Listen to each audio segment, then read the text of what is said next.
Okay, good afternoon, everyone. Thanks for joining us with head coach Carly Clarke, sharing her insights on practice planning. Before I get Carly started this afternoon, I just want to provide you with some context of Carly's experience. Carly was an academic All-Canadian and played 5 seasons with Bishops, where she guided the Gators to the QSSF championship and 5th place finish at the CIS Final 8 in 2004, where she topped the nation in three-point field goal shooting percentage. Following her playing career, Carly entered the coaching pathway as a lead assistant coach at Dalhousie from 2006 to 2008, where she also earned her master's in business administration. Prior to joining the Rams, Carly spent 3 seasons as the head coach at UPEI. She hails from Halifax, Nova Scotia, is level 3 NCCP certified, and has garnered both national and international accolades working with Canada Basketball, as well as various provincial sport organizations.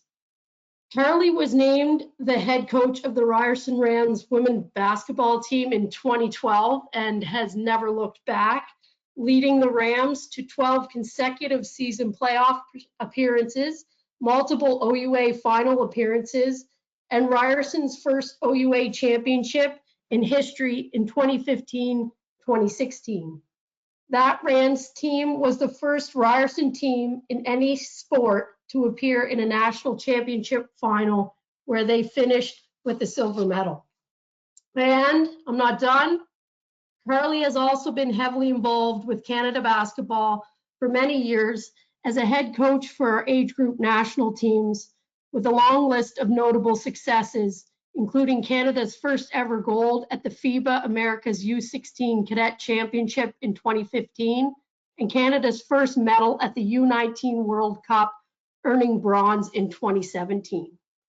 Carly is currently the assistant coach with our senior women's national team, set to compete in the 2021 Olympics. And with that being said, I'd like you to hear from Carly herself. And Carly, I will hand that over to you. Fantastic. Can everybody see my screen? Can you see my screen? Not yet, it seems.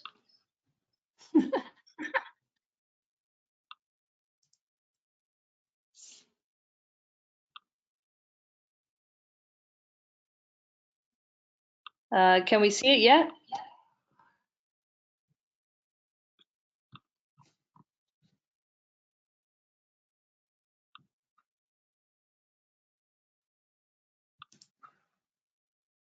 Yes, I think we got her. Okay, we got her? I think so. Looks like it. Yeah.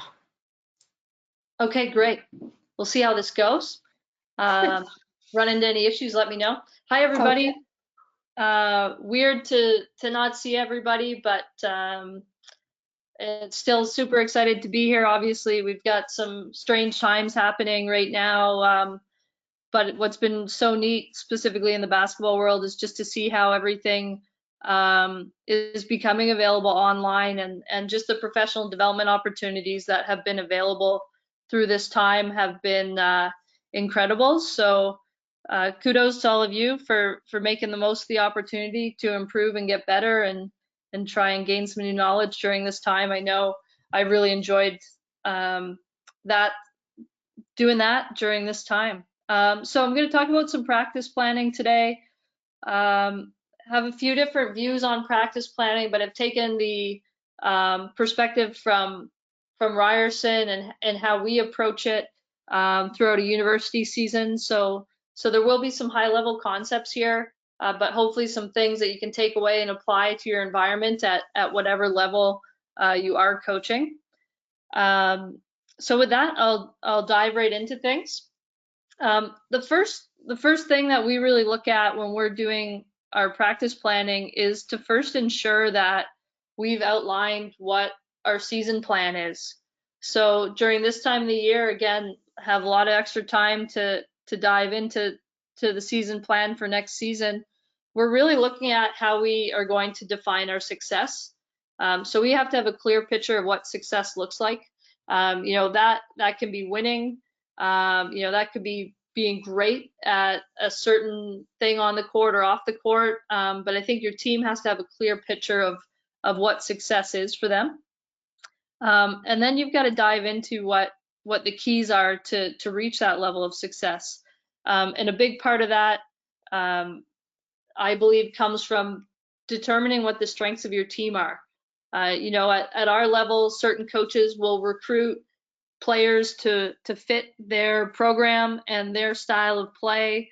There's other programs that will just recruit the best players and then adapt their style of play to meet the best players. And then there's lots of mixes in between that. So I think having a clear idea of what the strengths are of your team and what you want your strengths to be are really important in looking at your season plan and then subsequently getting into your practice planning. The next thing that I just wanted to show you a glance of is this was our season plan this past season. So really fortunate to spend some time with our senior women's national team and be surrounded by world-class people in every field. And one of those people is Bryce Tully, who's our mental performance coach. And he created a bit of a model around developing success. And I stole some things from his model and adapted it to fit our student athlete environment and our Ryerson environment. And so this pyramid here is based on some ideas that Bryce created and adapted a little bit. So this is our season plan. We believe there's 3 levels to our plan. The first one being the foundational pieces, and this stuff is on the floor and off the floor. So we believe the keys to success start with overall wellness and well-being of our athletes, creating a strong learning environment, building a strong culture, having a purpose, and developing leadership and connection. So we don't believe that our team is able to perform until we've built that strong foundation. So that's where we start with our season plan. And then when we move towards now the little bit more basketball specific performance side of things, we work on building consistency. We work on our tactics, our communication, our skill, our compete level. And then we believe in order to achieve success, which for us is being in a position to compete for a championship, we then have to be able to perform under pressure. And those elements involve cohesion, so our team cohesion, building confidence, resilience, and composure in those big moments. So all of these pieces are part of what we build into our day-to-day, again, on the floor and off the floor, and then subsequently our practice plan.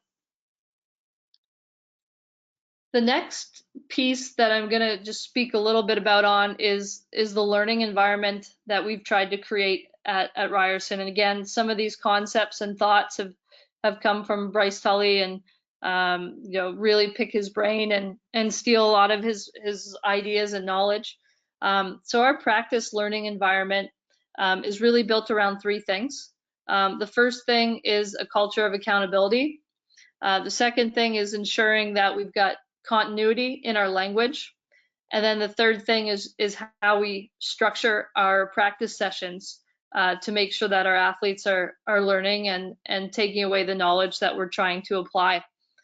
So from an accountability perspective, we've really focused on making sure that our coaches, our whole staff knows what our standards are. And it sounds like a simple thing, but I've realized that it's something that can get lost as you're trying to figure out what to do that day, or you're caught up in other things. That I think going into a season, you have to have a really clear idea of what your standards of performance are, and make sure that your assistant coaches, your staff know what they are, and they're empowered to hold the athletes accountable and each other accountable to those standards.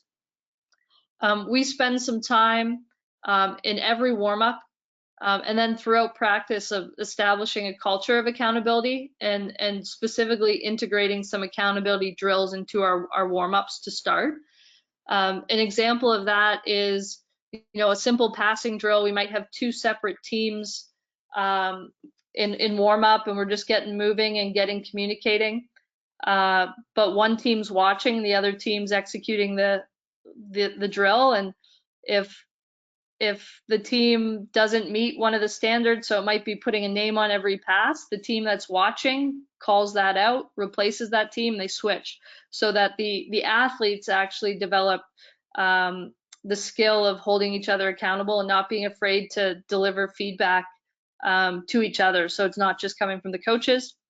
And then the last thing from accountability point is making sure that our staff are holding each other accountable and fulfilling what their jobs are to a high standard in our training environment. I think that's the area, and a lot of you out there will have volunteer assistant coaches, but as head coaches, I think we can't be shy to make sure we paint a clear picture for our volunteers or our assistant coaches, but also hold them to the standards, not be afraid, to hold the staff to the same level of accountability that we hold our athletes to.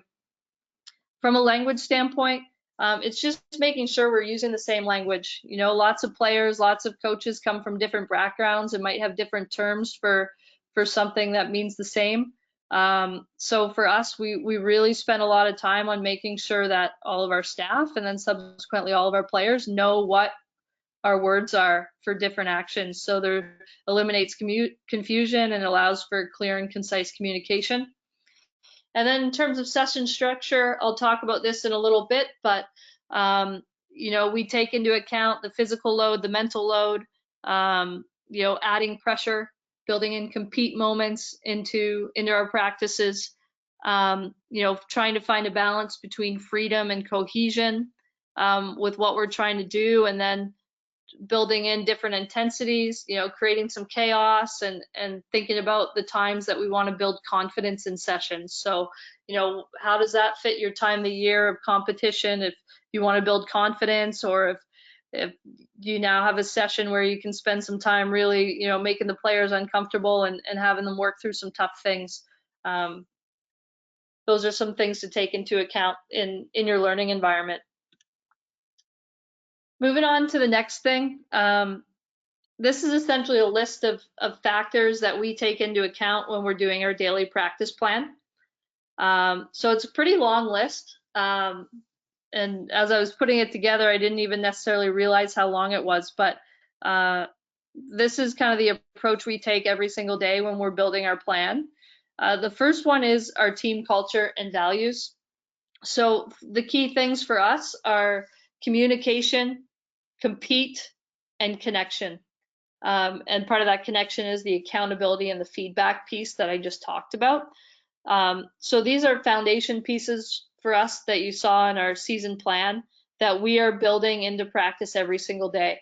And even when they're established in the season, it's now in February rather than September, we're still making sure that these things are a key part of our practice and our points of emphasis. The second thing is physical load. So this is a pretty high level concept, and at the national team level, we've got incredible amounts of data and a specific person on our staff whose role is to monitor the load that the athletes undertake in a training session.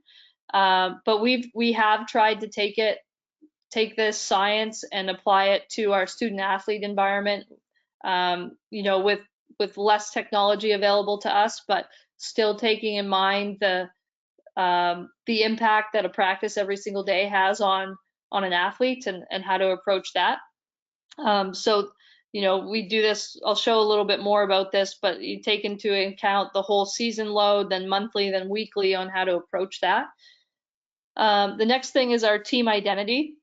So for us, this means what are the characteristics of our team and the style of play. So we spent a lot of time with our team this season creating our team identity. And what this means really is what are your everyday items? For us, we had 4 words that defined our team by the end of the season. They were dynamic, relentless, tough, and connected.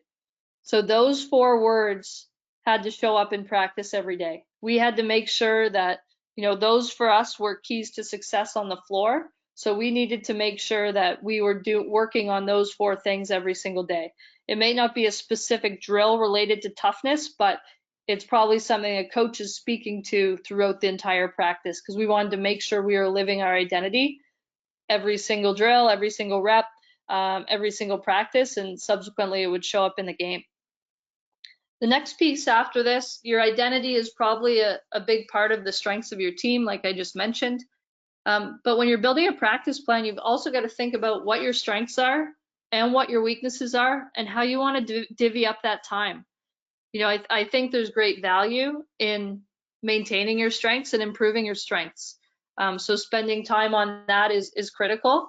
And then you've got to figure out, okay, here's what our gaps are.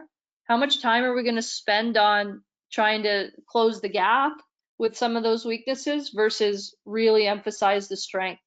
So I don't think there's an exact formula to how much time you spend on your strengths versus how much time you spend on your weaknesses, but it's something you want to think about when you're approaching your plan every day. And the next one is team stuff versus individual work. Are you doing any player positional development versus focusing on your team technical or tactical in your practice? For us at Ryerson, we have got so many different days where we've got people coming and going from class. We've got people missing entire practices for class. So we knew that when we had the whole team in practice, which was like once or twice a week, that time was almost always spent on full team technical tactical stuff, because that was the only time we got to really do it with everybody. And then the other days we would try and build in more individual work. And, if you have everybody, you might be able to have more of a balance of that over time. The next piece is competition plan. And the big thing for this, at our level, is how much are you preparing for your competition? Are you playing the next day? Are you playing the next week? Do you want to spend any time on what your opponent does? So how are you building that into your plan, based on like when you play next, or who you're playing, or how you want to prep for your games? And then the last piece that always factors into a practice plan, or the second last piece, I guess, is the logistics.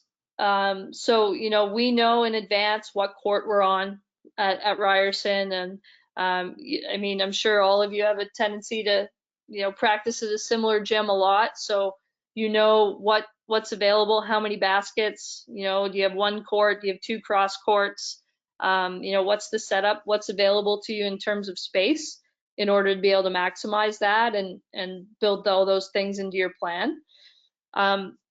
And then finally, there's other factors, especially that our level, come in all the time, and I think they factor in most levels of basketball, is just mentally. On our foundation level, we talk about well-being. We do a well-being check-in with our players every day. They've got a little survey to do, so there might be days where extra fatigue is set in, or there's different things that might adjust what you had planned, and you take that info. For us, we've got peak academic periods, during midterms, that might impact your plan. And then, of course, there's illness and injury, and the number of players you're going to have available that we always factor into what we're doing with our practice planning. So the next thing I've got here is some examples of what our physical load planning looks like. So again, a super high level concept, and executed in an extra elite way at the national team level. But for us, we just try and take that down to our level and build a picture month to month. And this is built throughout the whole season as well. But to have a look at how intense our practices are every single day, so that we're able to know how much our athletes are training, what level they're exerting energy to, and this allows us to plan for them to peak physically at the right times of the season. So you can see this is September for us this past season. There's a couple examples here in week 2 and week 3 where we've basically created 2 weeks that simulate what our game competition schedule might look like in the season. So we have a couple weeks in season where we'll play on Wednesdays and then on Saturdays. So we kind of built the loads to mimic that and prep our athletes that way. And you see very seldom, if ever, did we train at moderate to high intensity more than 4 days a week. And that's just the science telling us how hard to go when to allow the athletes to recover and be the best that they can be in competition. Here's a snapshot of a Wednesday month, or a November month, just to show a different example. You see we've got 2 games on Wednesdays in November, some different Friday, Saturday games. So our load and the length of our practices changed based on our competition and when that was happening. And you can see the definitions of different intensities here for us. And I want to make sure it's clear that our highest intensity practice is more related to how much we're getting up and down and how much the players are running, as opposed to whether or not they're going hard in a drill. And it might be also the length of time that they're going hard in a drill. If our team was ever competing, we were competing at the max level because we wanted to develop that skill to be able to compete at a high level all the time. But if we are moderate or lower intensity, there might be more time spent on individual skill, less contact, or more things like mainly in the half court as opposed to full game type thing.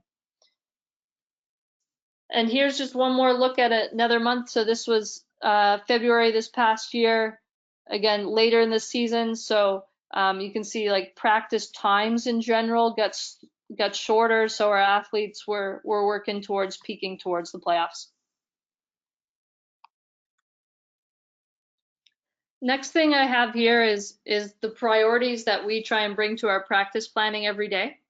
So I talked about already the different elements that go into practice. These are the things that we prioritize in our planning to make sure that that we're getting out of practice what we want to get out of practice. So the first thing is our motto is be the best at getting better. So behind that, we spend a lot of time on evaluation, whether it's practice film, game film, looking back at our plan and our systems and the measurables we have connected to that, to create a competitive, challenging environment and have a clear picture of what we need to do to be the best at getting better. And every single day, we're measuring at the end of practice if we're better, at the end than we were at the beginning. And that's really our focus every single day and what we talk about, as opposed to comparing ourselves to other teams or other people. The second piece is defining your weekly and subsequently daily objectives. So what are your goals in your session? I know when even a couple years ago, I would approach practice and just think like, oh, we've got to get our zone in, we've got to get our press in, we've got to work on our offense, we got to make sure we shoot, we have all these things that we need to do, as opposed to approaching practice with, these are the things that we need to get better at. And I'll show some examples of our practice plans a little bit later. But I think the more that you can clearly outline, by the end of practice, we need to be better at our defensive rebounding and our transition offense and our one-on-one defense. If you know that will help guide your planning. And you can still build in all the tactical pieces and other things that you want to get done, but the more clearly you can outline to your players what your goals are for the session, I think the better and more focused they will be and be able to provide feedback on how they did at getting better. The next thing that we talk about is getting the most out of our time.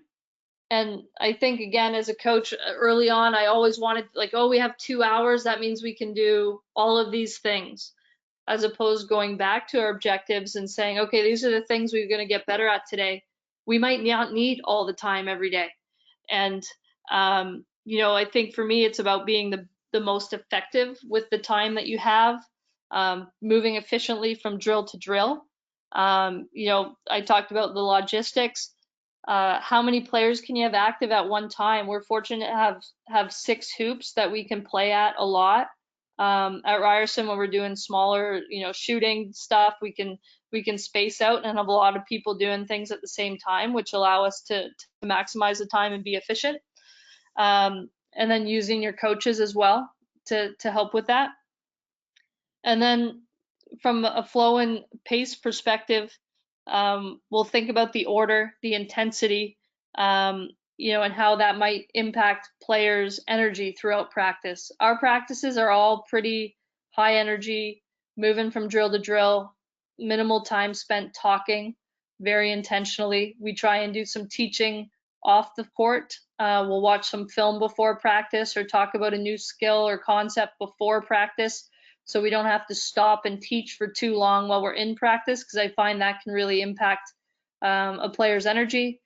And for our team, we find ways to have fun every single day. It might be in warm up, it might be just how we compete, but we're not afraid to laugh and enjoy the process. And we really work hard to find a lot of joy in what we're doing in practice every single day. The next thing I have here is some examples of how we create a competitive environment in practice. After 2 seasons ago, we had reflected and determined that our compete was really a gap. So we wanted to be way more deliberate in how we attack that gap. So we built some different compete elements into practice every single day to make sure that we are building a stronger sense of compete amongst players and throughout our team overall. So this one is our one-on-one ladder. Just a snapshot of what it looks like. And we played a lot of one-on-one in practice almost every single day. We would do it differently. We would score it differently, practice to practice, depending on what the point of emphasis was for that day. But ultimately, we had a ladder and it was a competitive environment. And how it worked is we started and just played the first day and were able to create some rankings, and then from there you could challenge somebody who was 3 spots above you in the ladder. So it really created a competitive, like, I want to be at the top. I think sometimes with young women in particular, they're a little bit more built to want to socialize and have inclusion, as opposed to really compete and get after it. So this element really created a fun competitive culture for us, and you saw the competitiveness really come out in some individuals, and we found that really spread throughout the entire team. The next thing that we did was we tracked wins in practice, and I'll show you a little bit later of what our whiteboard in practice looks like, but I think this was the first half of the season, so we knew how much each player won in practice, who won the most drills, who won the least drills. We visually tracked them in practice, so it was just a guide for us. We didn't do a lot with this information other than really motivate our players throughout the session, individual sessions, as opposed to use it in any decision making throughout the course of the season, but you could certainly do that if you wanted. And then the last piece we have here is our shooting cauldron. So in planning practice, we would spend almost too much time with team technical and tactical stuff, and I would find that I would skip and miss shooting a lot. So got this idea from a coaching colleague of just tracking some shooting drills, and we defined our 5 or 6 shooting drills, and they were a little bit more block shooting as opposed to a little bit more random. But these drills were all like 2, 3, 4, 5 minutes long. We knew we could throw them in between each, a competitive drill in practice as a little recovery. But we tracked the scoring of all of our drills. And again, the scores would be visual. The individual athletes knew what their best score was, in all time, and we're striving to beat that, or they were striving to beat each other. So we had this visual. This visual is in our team room as well. This is a snapshot again from, I think, earlier in the year, but it became really easy in practice rather than have to explain a shooting drill, we'd just say, okay, we're 2 and out today, like partner up, we're in 2 and out. They would know the drill, and then we'd be able to get into it, out of it really quickly, record scores, so there's still a competitive element within the shooting and a little bit of pressure added to the shooting as well. And then we would also take all these drills and then rank our shooters. So this again was a snapshot from earlier in the year. If anybody knows our team, knows Rachel Farwell is one of our best, if not the best shooter on our team. So she moved up the ranks. She's number 8 on this one. But basically, we're able to get a sense of who our best shooters were, and in practice, we would ultimately reward with some scoring those better shooters. So for an example, Maren Scotton's number 1 on our list here, and she was a great shooter all season. In practice, if Maren, we had some drills where if Maren got a 3, it was worth 3, and everybody else's shot was worth 1, because we valued Maren getting an open 3 so much. And then that would entice the defense to make sure that Maren was not getting an open 3 as well, because it would hurt their chance to win and then show up on the win board. So all of these things became pretty interconnected and really helped our compete environment really flourish. So a little bit more on the practice environment. You know, we talked about maximizing time, the flow and pace, having fun. I think the environment that you create has massive impact on all of these items. So the first thing that, again, we spend a lot of time before practice on is outlining our coaching responsibilities. So we're really fortunate at Ryerson to have an incredible staff, some volunteers, some full-time coaches that really do tremendous things with our program. Every one of them every day knows what they're watching in each drill, and it might be one thing for the whole practice, or it might be something different each drill, but they know what they're in charge of, they know what they're providing feedback on, and they know it's their job to coach the players. I used to get really frustrated in practice because, you know, there would be stuff on the sidelines where two assistant coaches were talking to each other during a drill. And, you know, that's something that would frustrate me. And I began to realize they're talking to each other because I haven't done a good job of giving them the standards or making sure that they know what our plan is to be able to coach our players, and they subsequently have to talk to each other. So I really worked hard on making sure they had the information that they needed in order to talk to the players as opposed to each other during our practices. At Ryerson, we've got some great student managers who are as committed as our players to our program. And our practice environment is set up like a game. We've got the score clock. We've got, like, the managers act as people on the clock, scorekeepers, stat keepers. Everybody who's in the gym for us has a job. You know, they might wipe sweat up off the floor. They might be a rebounder. They might be a passer, just making sure we have a ball when we need it. They're incredibly active and great for us, and encourage everybody in the gym, again, just to have a job. We've always got a whiteboard in practice, and that tracks visually some of the things I just showed you from the spreadsheet. I'll show you a picture of that in a second. Score clock I mentioned. We do some different things with different amounts of time. So might be a shortened shot clock or a longer shot clock if we're trying to work on something in particular, or just flat out play games. But we've got shot clock and game clock in practice all the time.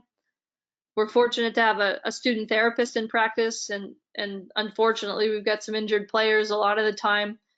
So we have expectations around what they're doing in practice too. Are they working on rehabbing or doing things that they can do? Otherwise, they're engaged in what the team is doing on the floor as well.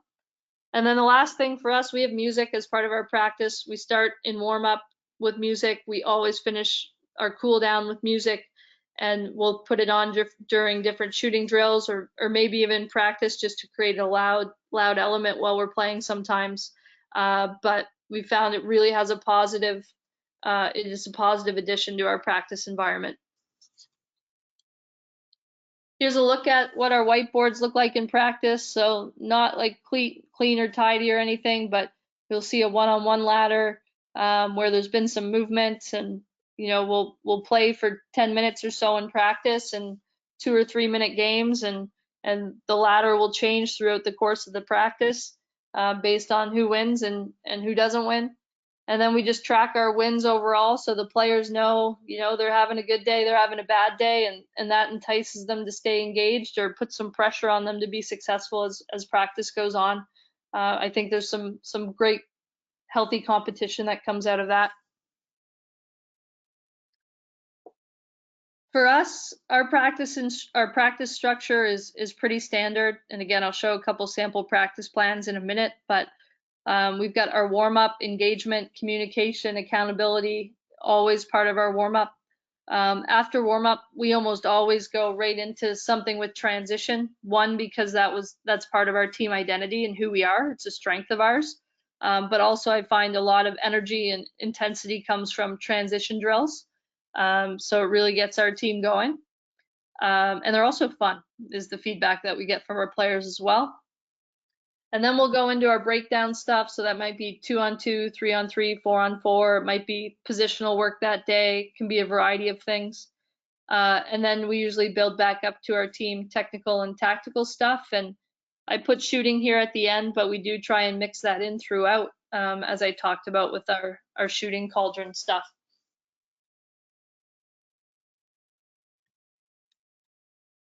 I'm going to jump to some sample practice plans right now, just to give you a look at what our plan looks like and, kind of how we approach practice. So this is like my practice plan format, which I have a pretty high attention to detail, I guess. So there's a lot that goes into this, and not all of this is required, that's for sure. But we've got a lot of detail and that we want to stay on top of. So a couple different elements we have here as a visual. We've got like the day and the time, what number practice it is. We usually have a quote of the week or the quote of the day that fits in here. And then our point of emphasis show up. We always have the communication, compete, and the culture things, I talked about earlier. And then our main objectives. So for this practice, it was pace and space, some one-on-one defensive things, and being relentless rebounders. And I've got our physical load on here too. So as we saw in the physical loads I showed earlier, this practice was outlined to be a high load. So we wanted to be up and down a lot in practice. So taxing our physical system. Other things I have on here, we'll have teams. This particular practice, we didn't build teams, but I'll show you one that we will have teams. We got conflicts. So I mentioned we've got people coming and going from practice a lot due to class. So we'll have reminders of that. And then any injuries or other elements to players come in over here. Then we've got our time, our drill, and our points of emphasis or teaching points. So I keep track personally of what time something's starting and then how long that's going for, and the time in brackets is what would show up on our score clock. So we'd run that time down during a drill. Over here we've got our playbook. So this is just a reminder of different stuff that we might want to run. Ours is fairly elaborate. This is not a real one, but it fills up a ton of space here, and just reminders of the offensive stuff we have available. And then this practice, not all practice plans for me will be this full with detail, but this was one from September, so earlier in the year. So you'll see we've got some one-on-one defense. Here we've got a transition drill with an 8-second shot clock, so we were really emphasizing playing with our pace. And we restricted that our team could only score with threes or scoring at the rim. So again, point of emphasis up here was pace and space. So those restrictions really would emphasize that objective for the day. Again, here's our one-on-one, and we would play games to 3, and we had specific scoring for this day based on how the offense scored. So if you gave up a 3-point shot, or if you fouled, the offense got 1, but if you gave up a strong-handed layup, the opponent got 3. So we're really trying to focus on taking something away. So again, you'll just see different elements through this practice of different shot clocks, different scorings, different point of emphasis to make sure that the objectives for the practice were achieved that day. And then at the bottom of the plan, here we've got some post-practice messages that we wanted to remind our players of. Here we've got just some general standards to remind our staff of things that we just want to be coaching consistently. And then here each coach has their specific thing that they're in charge of for that day if they're not running their own drill as well. So lots of detail goes into it, but I'm really particular about planning ahead for everything that might come up, again, to just be able to maximize time. Here's a look at a practice in October. So similar this time, the load is moderate. We've got there's some game prep. This practice was in prep 2 days out from a game, but also 2 days after a game. So there's a balance here of building in some things that we wanted to get better at from the previous weekend, while also preparing for the opponent that we are about to face. So we had a really short week of practice this week. So we had our objectives here, and again, just like a little detail is that I include in our practice planning. We've got our blue and our white here. This day we had 3 teams that we wanted for practice at times, so I had that third team prepped here in brackets, and that way we would know who it was. They would put on some pennies, and we didn't spend time sorting out our teams during that session. November practice plan, again, a moderate load, different emphasis. This was a day before a game. We were really working on still our pace and our space in this practice. So here you see 2 of our best shooters really getting rewarded for threes in this drill if we could find them. And then in this drill, the ball screen defense was an important part of our preparation the next day. So that drill we scored strictly based on stops. You can see the ball screen D was our objective in practice to make sure we got better at. So we really tried to key in on that element in the practice. And then I'll just jump to one. Here's a practice that was the practice before our OUA semifinal game this season. So a little bit shorter practice as it was in February, and almost all technical and tactical preparation, some different prep for our opponent built in here, as well as our game plan. So our ball screen, we had our primary coverage and then our secondary coverage that we practiced, and again, almost all team stuff and opponent based in this practice. So that's what our plan, that's what my approach to planning looks like. And then the last element of all of this is for us how we debrief our practice. So the approach to that is at the beginning of practice, we always outline to our players the objectives for that day. And then at the end of practice, we're going to come back and evaluate how we did with those objectives. So some key elements to that is, we're asking our players, what did we get better at today? Because our focus is being the best at getting better. But beyond that, we're also, we want to know what other areas we can improve in. We're checking in on our culture pieces. And the big thing for us is that any questions that we're asking our players, we're also talking about as a staff. So we're evaluating ourselves, we're evaluating how we think we did in those objectives as well.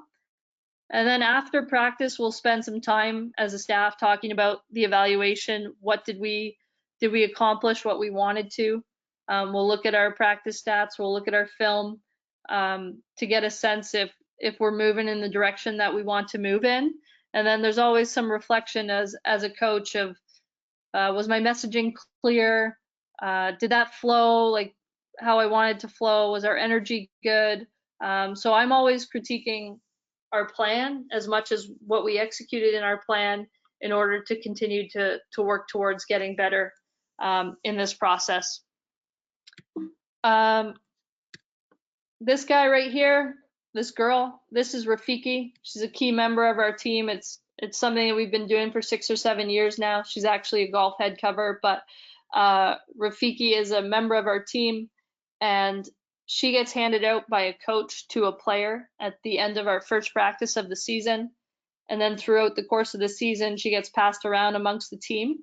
And one individual will pass her to another individual based on evaluating, whether they executed, did a great job at our objectives in that practice that day, or perhaps they, really challenged or competed against somebody, and that was recognized, or they helped a player get their energy up. So whatever our key culture pieces are, objectives for that day, Rafiki gets rewarded to a different player every day for what they brought to practice that day. And that brings me to the end of my content. So lots there, probably too much to think about. And I would say that overall, there's no way that all of these things get taken into account every single day, but I think there's a good list of things to make sure you're thinking about in advance of practice to be able to get the most out of your practice and to be able to create the best experience for your players. The last thing I would say is that no practice ever fully goes as planned, I don't think. Pretty common even at our level for a player to show up and not be feeling well, or someone gets injured in practice, or a drill's just not going as you think it's going to go. And ultimately that's the art of it all, is having your plan. And I think the better plan that you show up with every single day, the easier it is to adjust and adapt on the fly to these other elements that you can't control or be prepared for. So thanks for listening today. Not sure if there's any questions out there, but happy to take any that we have. Okay, Carly, so I've been keeping track here of some questions. Okay. Okay, so you talked about accountability early on in your presentation. Can you give us some examples of where either an athlete or a coach had to be held accountable for some standard that they didn't reach, and maybe how you held them accountable? Sure, yeah. My best or favorite example of this is probably when we're competing in a drill. So I just talked about the ball screen defensive drill, where a team had to get 3 stops in a row to get out of the drill, or maybe it's 3 total stops. So we'd have 3 teams in that drill, and the team that's on defense wins the drill. So they got their 3rd straight stop, but part of it might be that part of getting a stop is obviously not giving up a score, not giving up an offensive rebound, and let's say not letting the ball into the paint. So we've been able to create an environment where, like, obviously if the coach sees that one of those things happens, that they'll stop and say, like, nope, that's not a stop, didn't do, or the ball got to the paint. But we've now created the environment where the players will do that to each other. So they'll say, no, not a stop, not a win. The ball got to the paint, that one doesn't count, like, you're out of the drill. So that's probably the best example of how it's everybody's job within what we're doing, and how we've created that culture. Perfect, cool. Okay, with respect to learning, can you speak about just the process of learning, and maybe as a coach, how you remain patient when it comes to athletes and their learning process, whether, quote, they're just not getting it? Yeah. This one was a hard one for me, and it still is a lot of the time, because as coaches, we're so controlling and we want it to be right. I think I alluded to it earlier that I used to practice plan with just trying to get everything in practice as opposed to having the objectives. And I think the objectives have really helped me with understanding the learning process, and then again the environment of creating one where there is some chaos and it does look ugly. And I think that's the biggest thing that I've had as a coach. You have to come to terms with, if you're going to coach this way, is you'll allow your players to play and make some mistakes, and and really key in on the things that you want to focus on. So it's really easy if you're working again on your ball screen defense, and then you see a player make a pass and you're like, what was that? But sometimes I've actually had to practice letting some of that stuff go to make sure that we're working on the things we want to be working on. And that's not to say that you can't be working on more than one thing at once. You absolutely can. But I think it's really easy to get distracted or caught in some of the minutia. So I don't know that necessarily fully answers the question, but some patience needs to be practiced, and some understanding of it takes some time. One of the best things that we've started to do in our practice, I didn't talk about it, is if our objective yesterday was space and pace, we're now going to start practice the next day with a transition drill, and it might be for 5 minutes max, just to see how those concepts are remembered from the learning. So I think building in the opportunities to check how players are learning things from day to day, as opposed to just telling them and reminding them all the time, is a great way to build some of that. Perfect. Okay, so what are your thoughts around the amount of practice times, the amount of practice time teams from, say, U12 to U16 are doing per week? So it's gym time's difficult to come by, and it's fairly common to see teams practice twice a week for an hour and a half. So maybe that relates back to your whole breakdown of time spent on individual versus team. If they only have this 2 times per week, maybe how much time do you recommend is spent on the individual skill development versus the team prep? Sure, yeah. I think like at every level you're going to have a different number of practices every week, of course, and especially with club, there's different restrictions that you're going to run into all the time, and challenges. I don't think there's a formula, but I think it comes back to your planning, knowing what you want to get done. Which and the planning point takes some time in advance of what you want to do, but it's a great way to get back to what your objectives are, and a great reminder of what you're trying to accomplish as the season goes on.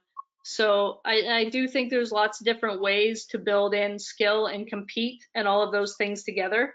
At that age in particular, and we still do it at our level too, the more 2-on-2, 3-on-3 that you can play, where you've got things going on at 2 ends. I talked about the efficiency and having more players active more often. The more that you can get everybody doing something and playing and learning through playing, I think the better you'll be able to maximize the time. Okay, that's probably a good segue into this other one regarding how you manage different skill levels amongst players, whether that's in the breakdowns or during the individual development times. Yeah, well, we would spend a lot of time outside of practice with players individually to, the ones that might be a little bit behind, get them up to speed and work on different individual stuff.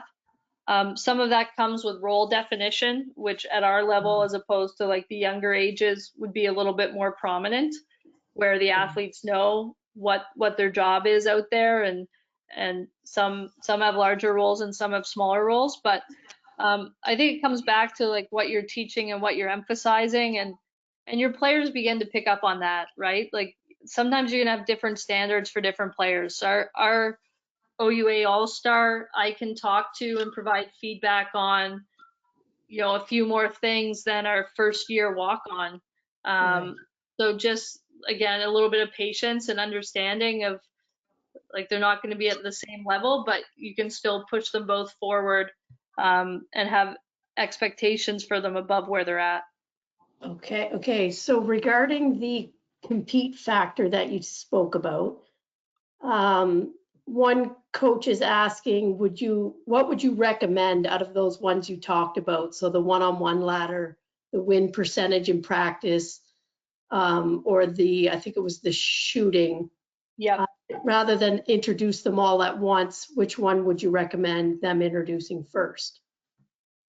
Yeah, it might depend on the age group a little bit, but I think the one-on-one is probably a great one overall because it gets them playing one-on-one.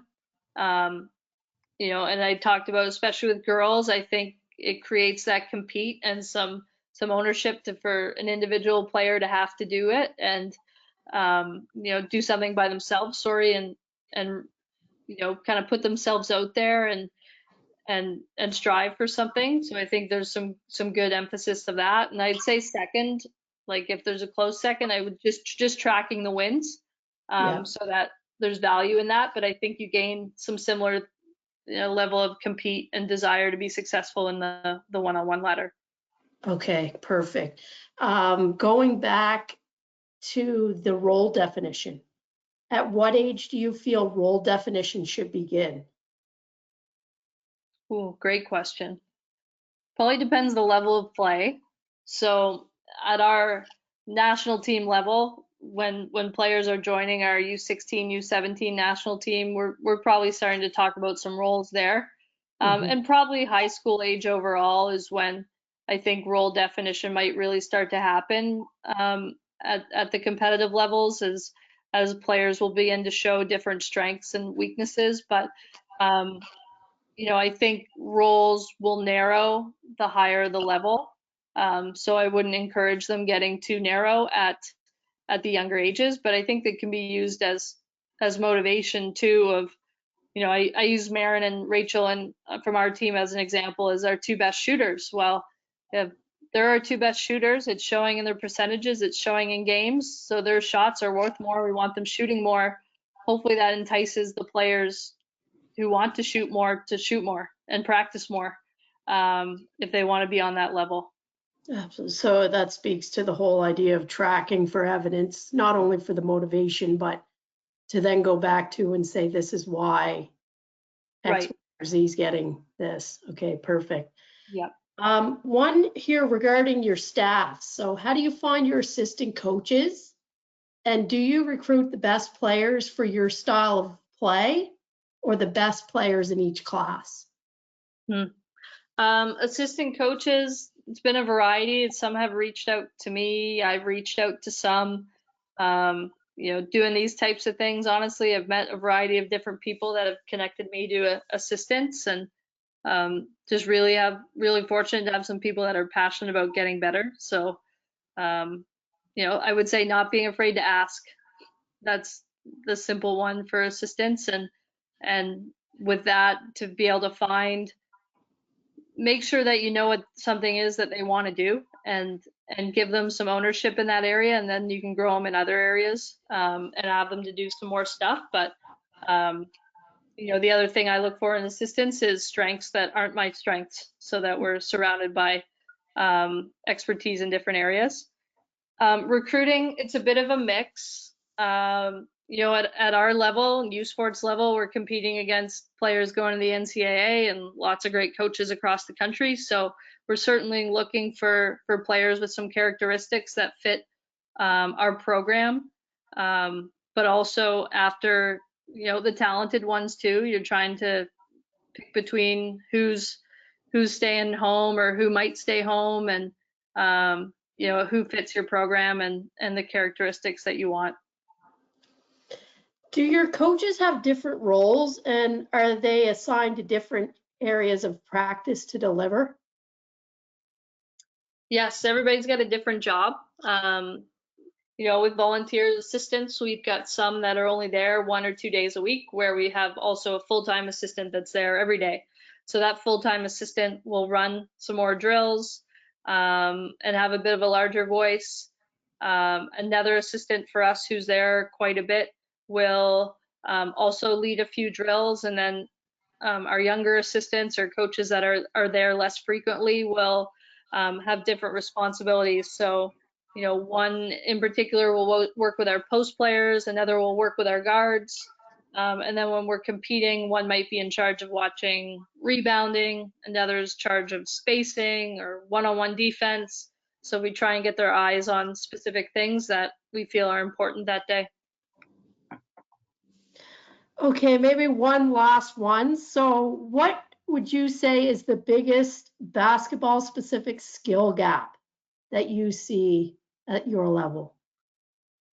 Oh, it's hard to pick one, but Gaps, that's lots of gaps for the developmental coaches to work on. yeah. Um, I think, oh gosh, like shooting comes to mind right away. Yeah, I think we've got some tremendous athletes in our country. We need some more better shooters, and then I think we can be amongst like I think we can be a consistent medaling team if we do that. I think there's also a piece of I'll say like passing, ball movement, spacing. It's all kind of the same thing. Decision making um, that we need to continue to work on, like playing with and without the ball and with teammates, which is somewhat general, but um, and probably wide reaching, or maybe even 5 different things in one thing. But yeah, those. okay, so lots for us to continue to work on before they get to you. Yeah. All right, so that concludes all of our questions. Thank you, Carly, for spending the time with us today. That was awesome. Everybody who's on the line, thanks for joining us today. We also have another upcoming session on Thursday with Chris Chang, the head coach at the University of Windsor. He will be discussing planning your season before the season begins, so building a little bit on what Carly covered today. And again, thanks, Carly. We much appreciate your time, and thanks for everyone who joined us this afternoon. Have a great afternoon. Take care.